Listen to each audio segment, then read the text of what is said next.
Welcome to the Aussie Firebug podcast, the financial independence podcast for Australians. Hi guys, welcome to another episode of the Aussie Firebug podcast, the financial independence podcast for Australians, where I interview clever people who've already reached or are on their way to financial independence.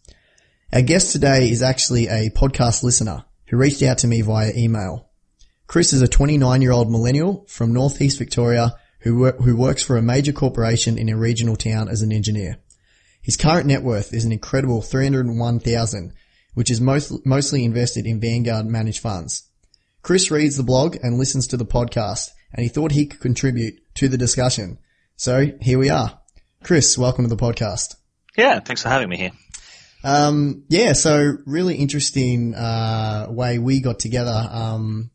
You just shot me an email. I guess you listened to a few of the podcasts, did you? Yep, I think I've listened to them all. Yeah, cool. So, I thought it was really cool. You shot me an email, had a whole bunch of stuff about you and, basically said if you're interested, we can, set up a time and date and we can do a podcast about yourself, which took me close to 6 months to set up just because of how much stuff I got on. But, so here we are and, I'm excited to get into it. So I guess the first question I'll ask you, I gave a bit of an intro about you just before. Is there anything I missed or anything that you want to add to that? No, so that's about right. I started on the financial independence journey as it was back in about 2013. After reading Mr. Money Mustache, and it's there's been some evolutions along the way about how I think, but it's looking pretty good so far, I reckon. Yeah, cool. So were you always good with money at a young age? Yeah, I think I've generally been pretty good at money. I remember I always had about $10,000 saved for most of my life. Even as a kid? From age probably 15 onwards. Whoa, yeah. That's a lot of money. 15-year-old. Yeah, I might be overstating that, but I always had money in the bank. I'm always used to having money in the bank that I wouldn't spend except for emergencies, whatever that is, because it's never happened. Yeah, sure. And was that like, did it come from your parents, like that mentality with money and having money in the bank and, setting up for emergencies and stuff like that?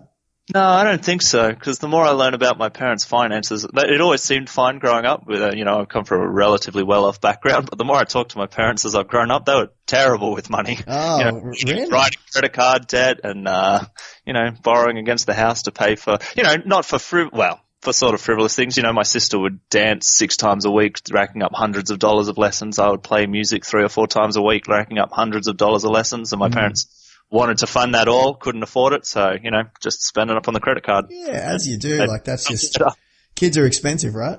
It seems that way, yes. Yeah, right. So there wasn't like read a book or watch a movie or anything, it's just sort of come naturally to you? It must have done, yeah. Yeah, okay. And, so you said you first discovered was it the concept of FIRE in 2013? Like, were you saving, you were just generally good with money and you were saving, but it wasn't until 2013 until you had a goal to sort of work towards? Is that accurate? It was in 2013 that I bought my house as well. So I had, ever since starting work, I had been saving for something. So first of all, I took a huge trip around America. So the first year or so I was saving for that. What year was that? So that would have been 2011. So that was actually a really good. I went to America in 2012, and the dollar was so over parity back then, and I didn't realize back then how good it was. But yeah, 2011 wouldn't have been too bad as well, I think. It was pretty nice. Yeah, right. So, I was used to saving my money for that, and then I bought a car, so I was saving for my money for that. So week to week, I've always been pretty good at saving, but prior to this, I'd always been like, well, I'm saving so that I can spend all my money at once, basically. Yeah. I had a very similar experience growing up as well, that I'd save all this money and I'd be like, well, like there's no point in being the richest person in the graveyard. Like I need to spend it. So I'd like have a big, weekend in Melbourne. I'll buy a whole bunch of clothes or whatever. And then I feel bad for like just wasting all the money. And it wasn't until like I, found out that, financial independence was the thing that it, gave me a goal to work towards, and it made it so much easier to save these huge amounts of, stockpiling this huge amount of, wealth, cause it was going towards something. Yep, absolutely. Yeah, right. So what year did you buy the house? So I bought the house in late 2013. So I sort of discovered the blog, thought maybe this is a good idea, but I've got something on my mind at the moment. Mm-hmm. And so all that money that I was working towards saving the house, I just kept saving it basically. And I've tried to trim up the costs here and there on frivolous stuff that doesn't bring me joy. And yeah, keep putting it into shares now. Yeah, right. And so how did you actually stumble across Mr. Money Moustache? A friend of mine. So when we moved here to Victoria, I started meeting new friends kind of thing, and one of them was a bit of a follower. She's not super into the tenants, although they're pretty good. But yeah, she mentioned Mr. Money Mustache and you could be just like him, Chris, or something along those lines. Yeah, right. And that just opened your whole eyes to all the possibilities. Yeah, I read the blog. I read one article that she was like, "Oh, you should start with this one," and then I just read every single blog post he'd ever written, and I was hooked. It's a common theme, I think. A lot of people, you discover Mr. Money Moustache and then they just go nuts. For me, it was a book, Rich Dad, Poor Dad, but same sort of concept. Like you read it and you're like, oh my god, and you read a whole bunch of things, and then it's pretty cool. So you said you moved to Victoria. Where were you living previously? Prior to that, I lived in Bathurst for a couple of years, in sort of middle New South Wales, I guess, just over the Blue Mountains from Sydney. Okay. I'm not aware of that. It's not metro, is it? It's regional as well? No, it's regional as well. Yeah. So Bathurst, the 24-hour race. Yeah, right. Yep. Yeah. I know the supercar race, of course. Yep. Okay, cool. Was that for a job or? Yeah, so that was for my graduate job straight out of uni. I moved up there. Yeah, nice. That's quite a move. It was quite a move. Yeah, it was 3 hours from home, which is, enough that you can get back in a weekend, but definitely far enough away that you've got to make your life there. And then same thing, moving here sort of thing. So I moved around a little bit for a while. Yeah. I think there was a 6-year period where I moved every year, just about. Okay. Right. That would have been difficult, was it? You certainly have to get good at making new friends, because otherwise you're a very lonely person. Yeah, actually, it's going to be my next question. So obviously you left all your friends and family. Did that help save money? I suspect it would.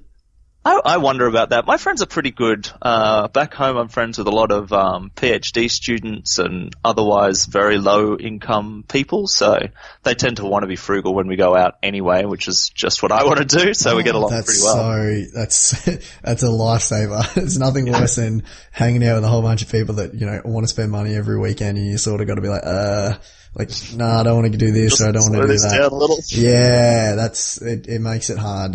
So that's good that you have that. So have you calculated your savings rate at all? Yeah, so I calculate it once per year. I go through Pocketbook, which is one of these apps that will link into all your bank accounts and you can categorize all your spending. Yeah, same. I use Pocketbook as well. It's great. So the year I discovered FIRE, so the 2012-13 financial year, I was already at about a 50% saving rate. So that was when I was saving for the house. So that was me, normal kind of thing. Yep. Following year I hit 65%. Last year 14-15 I hit 70%, and then last year I did terribly, partly because I go into an international holiday every year, and two of those fell in the same financial year. So I do one each calendar year, but it was the back half of one year and the front half of the next year. Yep. So last year my savings rate was only 56%, which was, lower than I would ideally like, but it was a nice holiday. So, trade-offs. Yeah, exactly. I guess you can't live, it's got to be trade-offs. That's exactly right. You can't be overly frugal and, have a bad quality of life. It's not defeats the purpose, I guess, to reach financial independence. But, it's still good. 56, nothing to, put your nose up about. So you buy the house now. Now I have to ask, so you've just got over $300,000 net worth. Is that including the house? That's including the equity in the house, correct. Okay. And how much of that equity is part of that 301,000?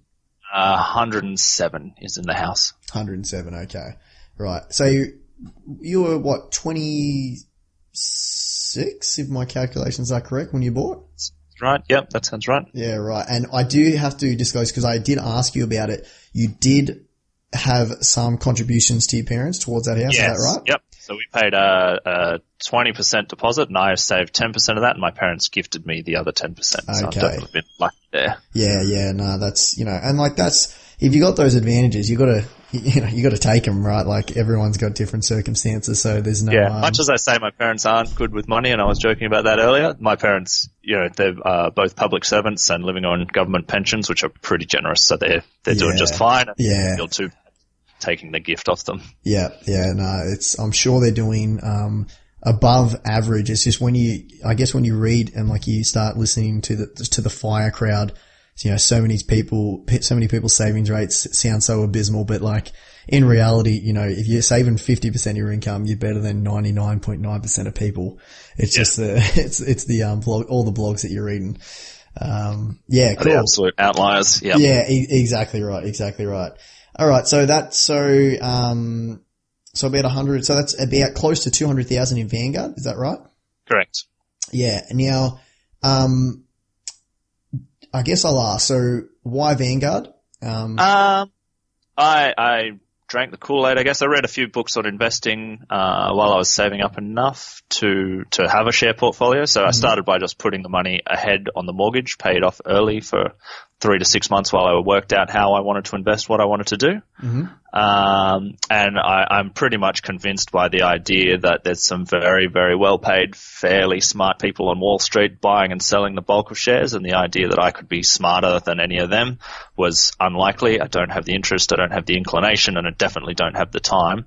So just riding the market out seemed the way to do it, and Vanguard were the first player in that space. I had a look around at the different fee structures, and Vanguard generally came up favourable. So that's where I made the call. Yeah, right.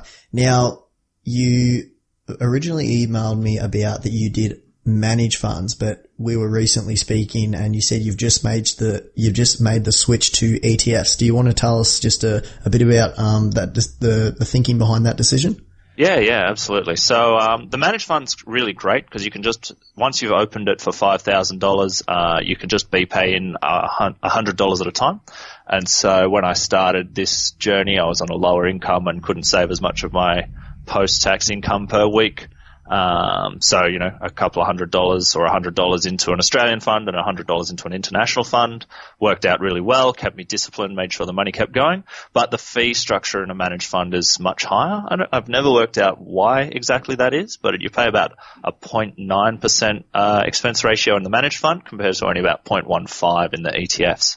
But on the trade-off, you pay brokerage every time you want to buy it into the ETF. So if you buy $100 shares and you're paying $10 brokerage, you're an idiot, basically. Yeah, I think there's a calculator out there that I might link to in the show notes, that basically, you punch in how often that you can buy, shares and, what frequency you want to buy it and stuff like that, and works out, what is it better off to open up a managed fund, or is it better off to go through ETFs? I'll put that in the show notes. Yeah, link that one. Cause that was I did the calculations myself when I first started, which is why I ended up in the mutual fund, but I always knew that about this point in net worth, it seemed worth my while to make the switch. Also, I'm able to invest about $2,500 a month, in my take home pay. So, that seems to make the brokerage, less significant. It's a $10 or $11 fee. I'm with CMC Markets, and that works out at about 0.5 to 0.4%, I guess. Yeah, right. Cool. And so I've always gone through, the ETFs. I've never gone through the managed fund. And I'm curious myself, are they the same?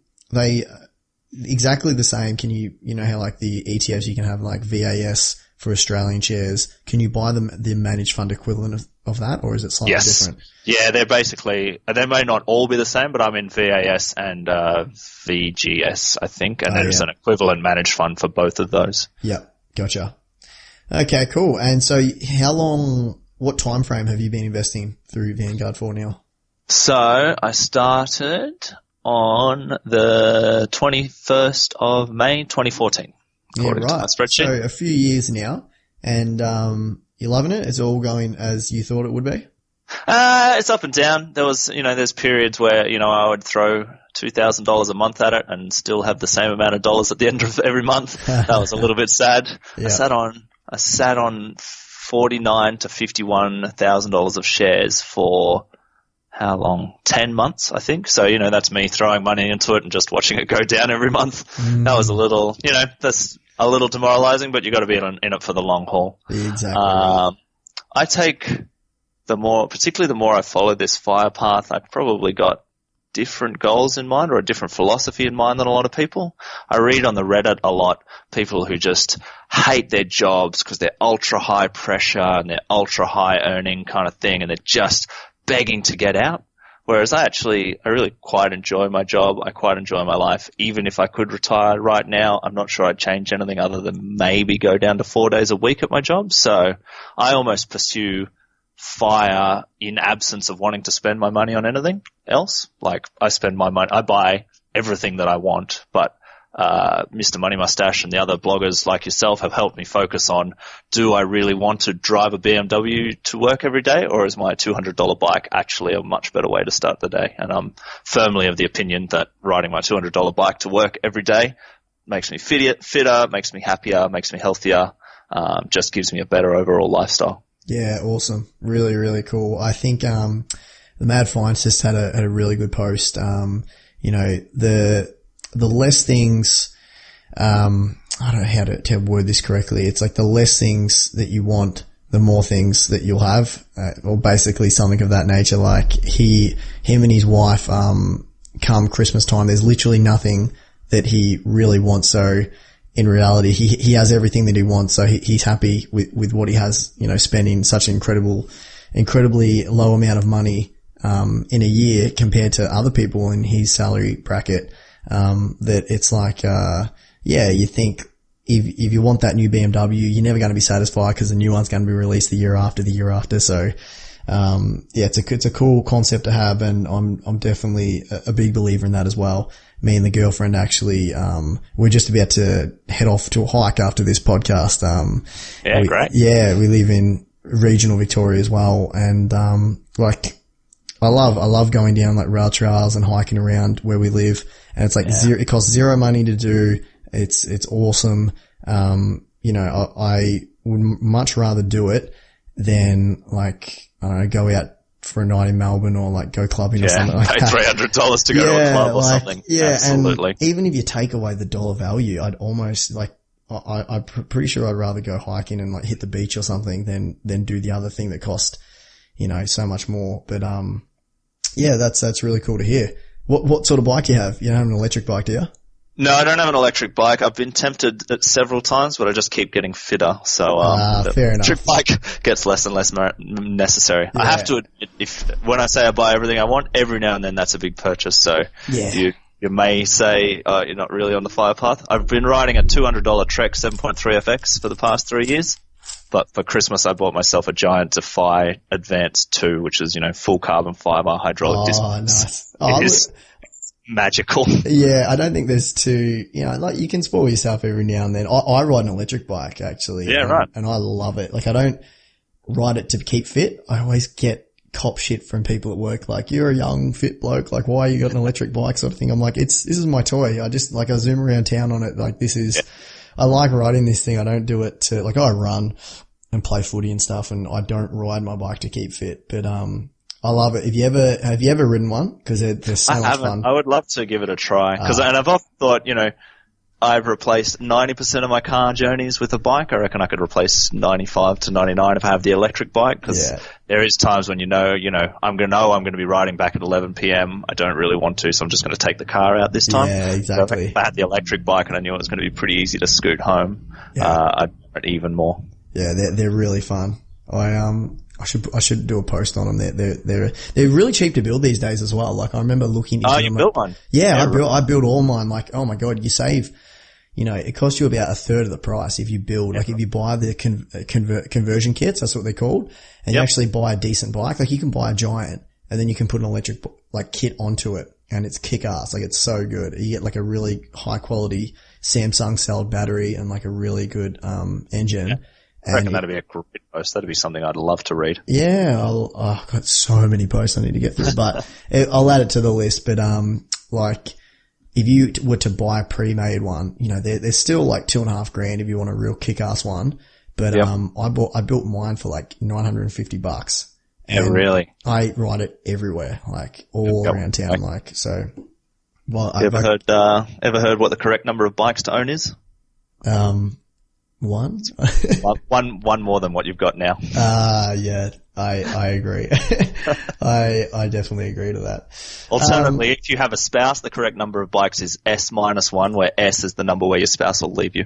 I like that too. I might put that in the show notes. All right, back to what we were talking about. So Vanguard, yep. You made the switch to ETFs. So tell me about, do you sell, like, so you've got a whole bunch of managed funds still, or? No, so I sold out of them. So you completely cashed out? Yep. And did you take a hit to capital gains tax?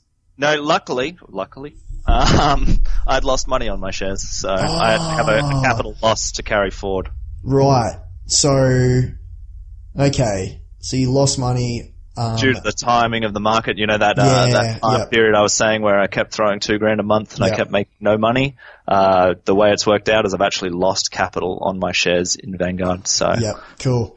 And so it's all in ETFs. And which broker are you through? I use CMC Markets. And what's $10 a? $11, and if it's over a certain value, they charge a percentage as well. Okay, that's quite cheap. I go through, but it's quite reasonable. Yeah, I bank with Commonwealth, but yeah, they're about twice as much. So yeah, okay, I might look into that. What's it called? CM Markets, is it? CMC Markets. Yeah, CMC Markets. I think my last one, like I just did under $10,000 worth, and it was like $19. So I'll have a look. Right. That's not too bad at that kind of level of trading, but I think CMC would have been $11 at that much. Yeah, cool. Righto. So you're going to stick with Vanguard. Any other investments interest you, or are you just going to stick with Vanguard until you hit fire? I'm probably going to stick with Vanguard till I hit fire. Other than investing in my own business, which I think about I've invested a little bit. We think on and off about, doing a big $10,000, $20,000 investment and get a proper production running. Vanguard just seems like the zero effort option. Yeah, I can definitely, echo that sentiment as well, because I'm with Vanguard and have 3 investment properties, and it's definitely like Vanguard is just effortless. You just throw money at this thing and it spits out money. Yep. It just keeps, giving you dividends, and like eventually it should go up after like a long period of time. So, it couldn't be any more easier. I'd recommend it to absolutely anyone. Like the properties have done well for me so far, but, like they're an active management. Whereas the Vanguard is completely passive. It's so low maintenance. Tell us about this business. What's this business you're thinking about starting, or you already started? We have started it, me and a friend from university. Yep. It's a Kickstarter business. So I decided to learn how to program electronics last year. Must have been even the year before, now that it's 2017. Mm-hmm. And have always had an interest in clocks, which is pretty common for engineers and people who want to do electronics. So I've designed this clock, which I call the light clock. Initially it was going to be just a Christmas present for my grandfather, because he loves clocks as well. Mm-hmm. But I kept posting about it on Facebook, and a lot of people were like, wow, that's so cool, Chris. And a couple of them were like, would you make one for me? I'd be happy to pay for it. I'm like, ooh, I have an idea now. Mm-hmm. So you got a Kickstarter page at the moment, do you? It's not live, no. So we're on the Kickstarter in October, November 2015. Yep. We raised $31,000 off that, which was nice. Pretty amazing for a first-time Kickstarter. I'm like, in hindsight, shocked that we made it. So then went through manufacturer. We bought a lot of parts, custom designed parts from China, shipped them over to Australia, hand assembled them in my parents' garage with some friends. Bought them dinner. Nice low labor costs there. Yeah. And, shipped them all over the world. So they're in something like 30 countries. We did track it at some point. Oh my God. So what actually is it? It's a clock, is it? It's a clock, but rather than, it runs 120 high brightness. I'll send you a link. You can put this in the show. Yeah. I was going to say, send me a link to it. Sounds cool. And have you got a website or anything? We do, yep. It's just www.thelightclock.com. It should be in your text chat. Yeah, it is. Nice. Okay. I'll put that in the show notes and you guys can check that out. Yeah, nice. That's exciting. Yeah, so that was exciting. Yeah, we've got a map. We're in, must be 20 odd countries, most of North America, a lot of Asia, Australia, a lot of Europe kind of thing.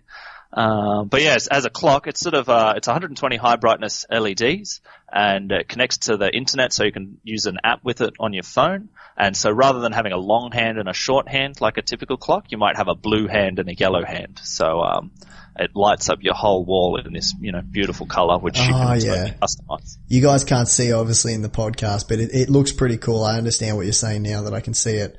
Yeah, nice. How much they run for? They're $229 US at the moment, which works out about $300 Australian. Yeah, right. Ah, very nice. And so you programmed it yourself? I programmed it myself, yep. What language? Arduino code. Arduino. Which is sort of C, but designed for, electronics rather than just pure programming. So it's got a whole lot of libraries to run the LEDs and to run the Wi-Fi module. And, you can attach sensors to it and it's got a lot of libraries prepackaged ready to go for that kind of stuff. Yeah, cool. Nice. Very, very cool. And also, so you got that business, and you work as an engineer, but you've also got a side hustle. Yes, I do. Yeah. So I tell us a bit more about that.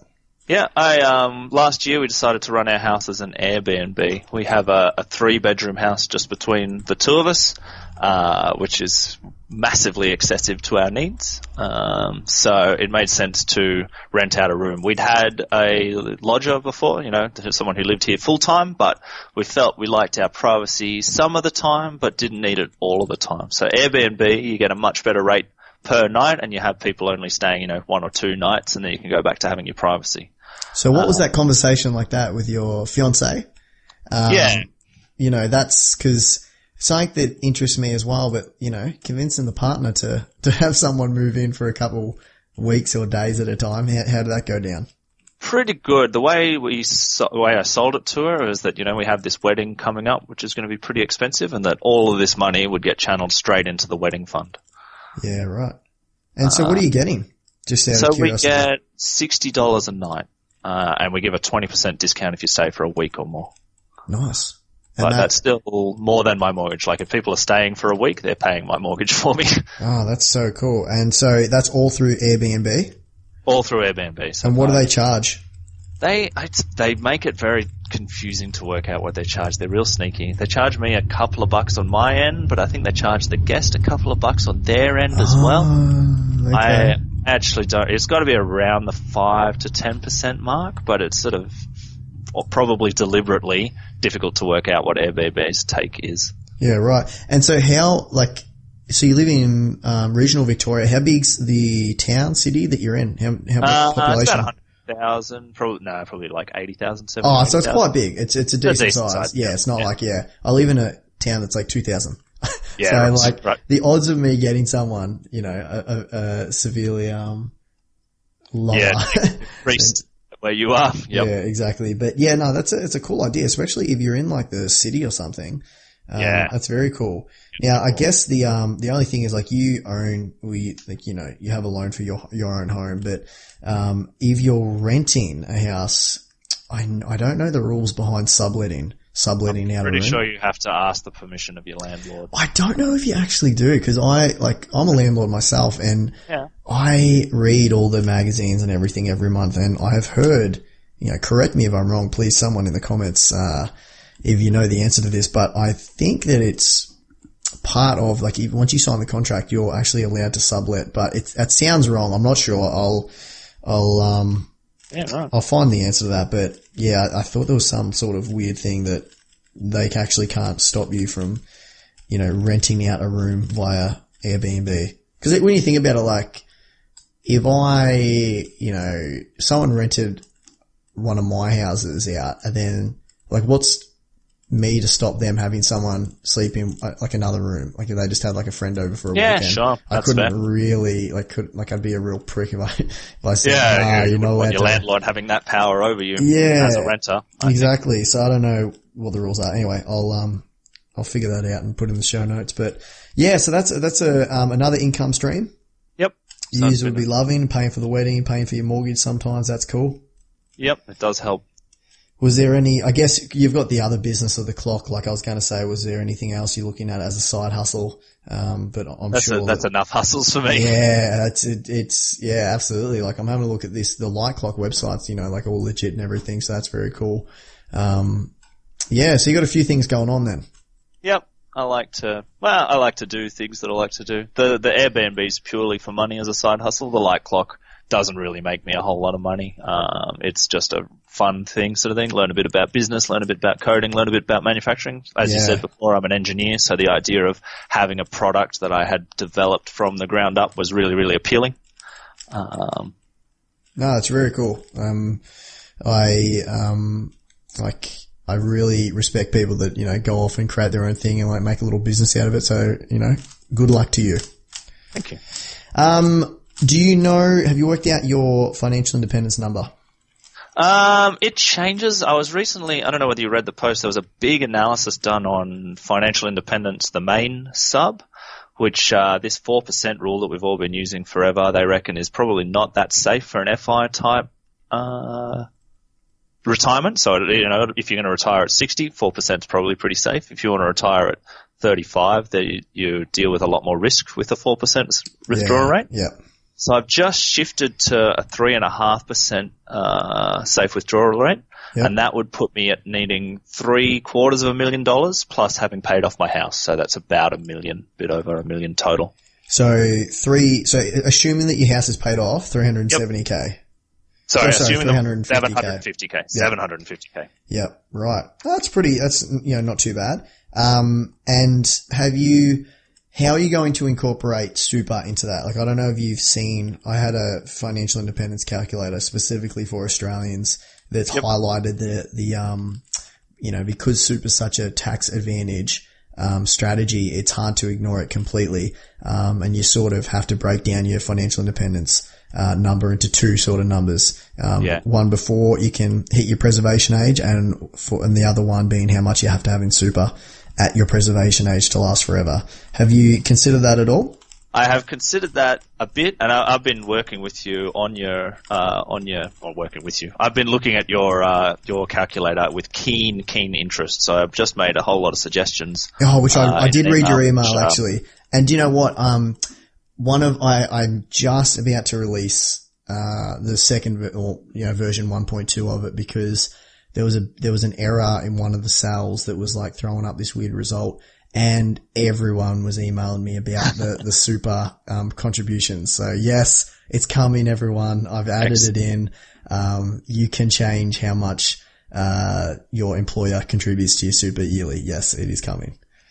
Yeah, that'll be awesome. So it's basically something I've put in the back of my mind. My employer owes me offers me a super match, which I take advantage of, but I don't sacrifice beyond what I need to get the maximum of that match. Yep, nice. I would be really, really interested as you develop your calculator, and I'll help where I can sort of thing, whether I should start contributing more because the tax advantage is, quite significant the more you move up in income. And there's the $25,000 a year limit that you're allowed to put into it. So if I want to take more advantage of this, super tax advantage, I need to start now rather than starting 1 year before retirement and just saying I'm going to put my whole income into super. Yeah. It's something I should be thinking about. I've always sort of figured that retirement is, 10-ish years away, so I can gradually working out the details, but that's one of the details I would really, really like to work out. Which is what so many people do, right? Like they, go through their whole life and then the last 5 years they hit 60 or something, and the last 5 years they're dumping, 90% of their salary into their super. Like, it's such an inefficient way to do it, but like, you got to understand not everyone can, is thinking about these sort of things at our age. So, I've had to play around with the calculator, like the improved one that I've like fixed. Yep. And it's so incredible. You only have to add such a little amount of money into your super because we're so young just to see it compound, all the way up until your preservation age. It turns into such an incredible amount of money. so easily. Just like a couple years of solid contributions can just make the world of difference. Like it's absolutely incredible. And the other thing as well, because our preservation age is 60 plus years away, who knows what they're going to change it to by the time we get there. Yep. That gives us so many years that if we're approaching the preservation age, or we're a couple years away, worst case scenario, and I think about this all the time, the whole financial independence, it's good to calculate a number, and I made a calculator that, to help people calculate a number of years and so forth. But really, worst case scenario, if you do run low on cash, you can get a job. You can get a job, or you can do something else just to top up your money or your net worth for a few years. And that just blows the projections completely, out of the water. Like if you're going to get another job, 10 years down the track and you only work it for a few years, and suddenly your, financial independence date, it's decreased so much just because that you hadn't factored that into the equation when you first did it.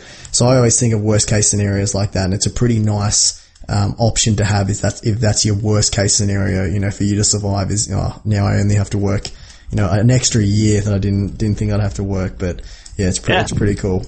Yeah, absolutely. Yeah, nice. So I don't know if I asked you. Did you know how many years you've got till you reach your number? If my very rough calculations are correct, then I'll need another 11 years. 11 years. That puts you up to 41? 41 years old. Yep. Yeah, right. Cool. That's incredible. And do you think you'll work up till then and just completely shut it down, or do you have other aspirations that you want to move into once you hit that magical number and, you don't have to work for a living? Well, like I say, I quite enjoy my job, so there's a very strong possibility that I could get close or get there and just talk to my boss and see if I can organize, a 3-day week or a 4-day week. I might take a year off as a sabbatical to just go traveling. I used to live in the UK, so I could go and visit friends over there. Yeah, I don't see my life really dramatically shifting. This isn't some sort of utopia that's going to turn my life around, I don't think. It's just it's a hobby that's fun to approach kind of thing. So, yeah, a bit more leisure time, potentially a year off or months off to go traveling. And I think that's a good way to look at it as well. Like if you already have a happy life and then you reach financial independence, well, that's fantastic. It shouldn't be, the goal shouldn't be once I reach financial independence, then I'm going to be happy. Because I don't think, if you're living a bad life, having a number tick over to a certain net worth in your bank account isn't magically going to make you happy. No, it's not.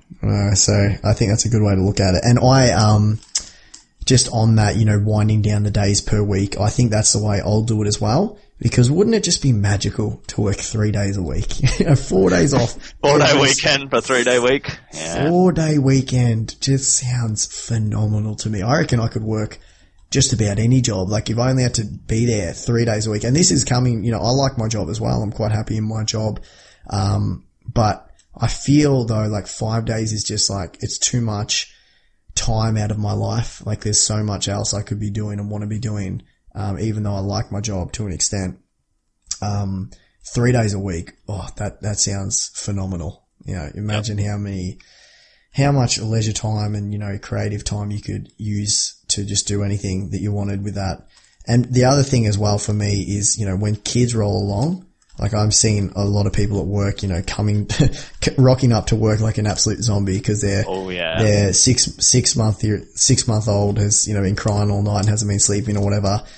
That really appeals to me, winding down the full-time work to, 4 days a week and then 3 days a week. And then, maybe, if I don't like that job anymore, I can just quit without any repercussions financially and then pick up something else that I really like. So just all the options and flexibility. Really cool. Yep. Money buys you a whole lot of options. That's what I've found even more generally, since I've started down this track and have plenty of cushion underneath me. Any setback doesn't stress me anymore. My partner ran my car into my house. And I'm like, oof, that's going to be expensive, but who cares? It's only money.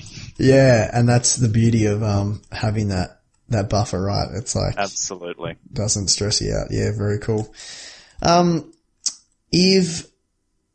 What's the best bit of advice you can give to someone like you're, really young with such a good net worth already and well on your way to reaching financial independence? If you could give the best bit of advice to someone trying to reach financial independence today, what would it be? I reckon you've got to start, and I see a lot of people do this, which I think is good. You've got to start it as a hobby. So you've got to, your hobby is how little can I spend this year? And it's really fun. I found it really fun to work out, what can I shave? If I ride to work, what does that shave? If I just make my own bread and have a sandwich, what does that shave? And have a lot of fun with it. But don't feel like after a couple of years you can work out what's important to you doing that. So, buying a canteen lunch every day, super not important to me. But owning a nice bike, turns out that is important to me, and I'm okay to spend the money on that. So I would say start by going as hard as possible for a couple of years with the idea in mind that you're not going to live this ultra hard for the rest of your life. It's going to help you figure out what's important to you. I think the FIRE mindset is about working out what's important to you and only spending your money on that. There's so many temptations in the world of people who want your money that don't increase your happiness, don't increase your life in any way. Cut them all out and only buy back the ones that are important to you. Yeah, wonderful. Great advice.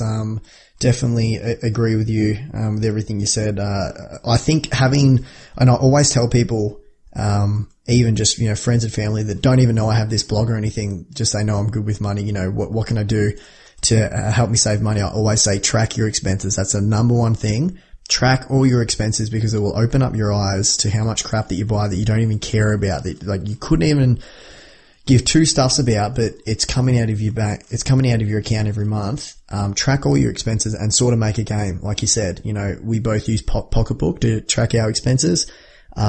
I love, looking at the pie chart in Pocketbook just about every day and seeing how close I am to the record for this month. And, if I don't spend any money in the next couple of days, I can break the new record and stuff like that. So, it is good to make a game out of it. But like you said, you'll quickly realize how important the real important stuff is to you. And it's not the end of the world if you splurge once in a while on that sort of stuff. Yep. If it's adding value to your life, buy it. But if it's not, cut it out. Yeah, cool. Now, you don't have a website up or anything, a blog or anything like that. If anyone is listening to this podcast and wanted to ask you a question, what's the best way to get in contact with you? I know you're on Reddit. Yeah, find me on Reddit. That's where I do most of my financial independence kind of stuff. So if you want to send a private message to Chris Melba, I'm happy to chat with you. Yep. And I'll put that in the show notes, Chris's Reddit username. What subreddits do you hang out mostly on? I'm subscribed to personal finance, financial independence, FI Australia, Australian finance, and the ESP8266. Yeah, nice. But I browse r/all quite a lot, so I just get a huge amount of crap delivered to me through that. Yeah, cool. So yeah, you can hit Chris up on Reddit if you have any questions for him. And that brings us to the end of the podcast. If you enjoy these podcasts and want me to make more, make sure you drop me a comment and a rating on iTunes. You can search for my name, Aussie Firebug, on iTunes and you'll find me. I'm also on SoundCloud at www.soundcloud.com/Aussie-Firebug. And a transcript of the show notes of this episode can be found on my website at www.aussiefirebug.com. Thanks for your time, Chris. No worries. I've just got Mr. Silver, a friend of mine who is also semi-FI path. He says hi. He's a podcast listener as well. Oh, who's that? Mr. Silver. He is on Reddit. Okay, Mr. Silver. All right, shout out to Mr. Silver on Reddit. All right, thanks a lot, Chris. No worries. Thanks very much. Thanks, guys, for listening to another episode of the Aussie Firebug podcast. For links to all of the resources plus an entire transcript of this episode, head over to aussiefirebug.com. Make sure you never miss out on another episode by subscribing now on iTunes or SoundCloud.